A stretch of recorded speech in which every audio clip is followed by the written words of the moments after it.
नमस्कार, news room में आप सभी का स्वागत है।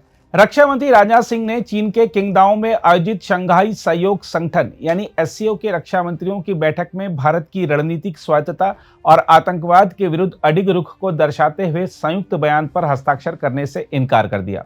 राजनाथ सिंह ने ऐसा इसलिए किया क्योंकि आतंकवाद के प्रति चीन और पाकिस्तान का नरम रुख सामने आया। बताया जा रहा है कि मसौदा दस्तावेज में पहलगाम में हुए हालिया आतंकी हमले का कोई उल्लेख नहीं था, जबकि इसमें बलूचिस्तान में आतंकवादी गतिविधियों का सीधा जिक्र किया गया था। यह भारत के लिए अस्वीकार्य था क्योंकि इससे आतंकवाद के मुद्दे पर भारत के रुख की प्रामाणिकता कमजोर पड़ती। हम आपको बता दें कि पाकिस्तान लंबे समय से भारत पर बलूचिस्तान में अलगाववादी आंदोलन को समर्थन देने का आरोप लगाता रहा है, जिन्हें भारत ने बार बार खारिज किया है। राजनाथ सिंह के इस फैसले के बाद संगठन ने अंततः साझा बयान जारी नहीं करने का निर्णय लिया क्योंकि आतंकवाद पर मतभेद सुलझ नहीं सके। राजनाथ सिंह का यह निर्णय भारत की विदेश और रक्षा नीति का जो स्पष्ट संदेश देता है वह यह है कि सामूहिक मंचों पर भी भारत अपने मूलभूत हितों और नैतिक रुख से समझौता नहीं करेगा। देखा जाए तो एससीओ जैसे बहुपक्षीय संगठन में भारत की उपस्थिति अब केवल भागीदारी नहीं बल्कि साहसी नेतृत्व और वैचारिक स्पष्टता का प्रतीक बनती जा रही है। राजनाथ सिंह ने आज इस मंच से दिए गए अपने भाषण में भी आतंकवाद के मुद्दे पर भारत की राय बड़ी स्पष्टता के साथ सामने रखी थी।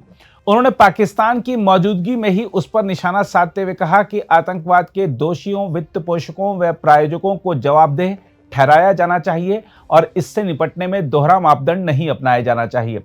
एससीओ के एक सम्मेलन में अपने संबोधन में राजनाथ सिंह ने कहा कि कुछ देश आतंकवादियों को पनाह देने के लिए सीमा पार आतंकवाद का इस्तेमाल नीतिगत साधन के रूप में कर रहे हैं। उन्होंने कहा, हमारे क्षेत्र में सबसे बड़ी चुनौतियां शांति, सुरक्षा और विश्वास की कमी से संबंधित है। राजनाथ सिंह ने कहा, और इन समस्याओं का मूल कारण बढ़ती कट्टरता, उग्रवाद और आतंकवाद है। राजनाथ सिंह ने कहा कि शांति, समृद्धि और आतंकवाद साथ नहीं चल सकते। उन्होंने कहा कि सरकार से इतर तत्वों और आतंकवादी समूहों के हाथों में सामूहिक विनाश के हथियार सौंपने के साथ भी शांति कायम नहीं रह सकती। रक्षा मंत्री ने कहा, इन चुनौतियों से निपटने के लिए निर्णायक कार्रवाई की आवश्यकता है और हमें अपनी सामूहिक सुरक्षा के लिए इन बुराइयों के खिलाफ एकजुट होकर लड़ना होगा। रक्षा मंत्री ने कहा कि अपने संकीर्ण और स्वार्थी उद्देश्यों के लिए आतंकवाद को प्रायोजित, पोषित व इस्तेमाल करने वालों को इसके परिणाम भुगतने होंगे। उन्होंने कहा कि आतंकवाद से निपटने में दोहरे मानदंडों के लिए कोई स्थान नहीं होना चाहिए। राजनाथ सिंह ने कहा कि एससीओ को इस खतरे से निपटने में दोहरे मानदंड अपनाने वाले देशों की आलोचना करने में संकोच नहीं करना चाहिए। राजनाथ सिंह ने यह भी कहा कि पहलगाम आतंकी हमले का तरीका भारत में लश्कर ए तैयबा के पिछले आतंकी हमलों जैसा था। उन्होंने कहा कि भारत आतंकवाद को कतई बर्दाश्त नहीं करने की नीति अपना रहा है। रक्षा मंत्री ने यह भी कहा कि भारत अफगानिस्तान में शांति, सुरक्षा और स्थिरता के समर्थन में अपनी नीति पर अडिग रहा है। अगर आप भी लेना चाहते हैं देश दुनिया की तमाम जानकारी तो आज ही सब्सक्राइब करें हमारे चैनल को।